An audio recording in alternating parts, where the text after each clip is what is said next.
Fred White, my uncle, was in the Beds and Herts Yeomanry in the First World War.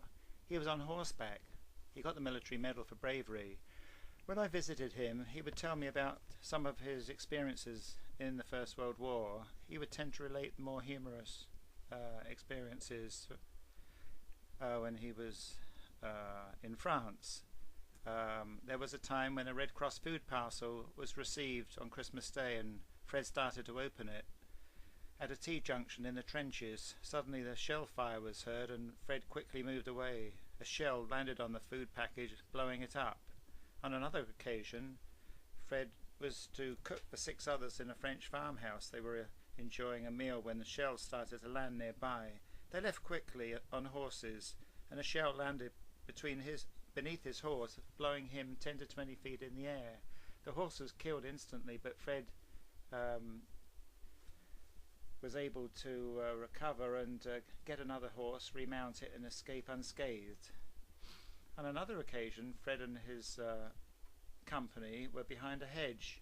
Their aim was to take a river bridge nearby.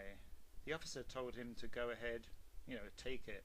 Fred said, "If we stand up, we'll get shot. There's a German soldier over there, I've seen him."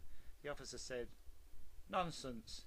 He stood up and immediately fell down with a bullet through his head. Fred was okay. This is Fred and his wife Grace at a later age. Yes, many postcards are sent back and forth. Some were hand-drawn like these ones here, and some by Fred's brother Brian, who was very good with the cartoons, the Nipper. And then later on, well, much later than World War I, you had the saucy postcards like this one here. This is Frank White surrounded by his sons. Fred's on the right.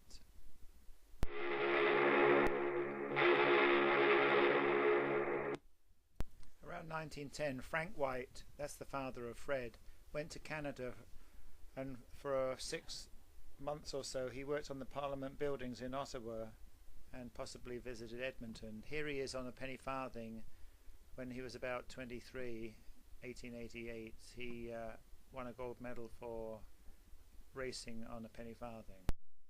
This is Frank White, son of Gilbert and grandson of Frank Wilson White, who continues the White tradition of great cycling. He was 11th in best all-round in 1953, and in a 100-mile race in that period won the Highgate 100 Cup with the best time of 4 hours and 12 minutes for 1953. Very good.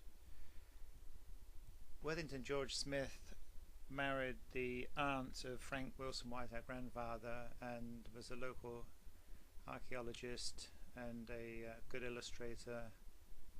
Wrote the history of Dunster.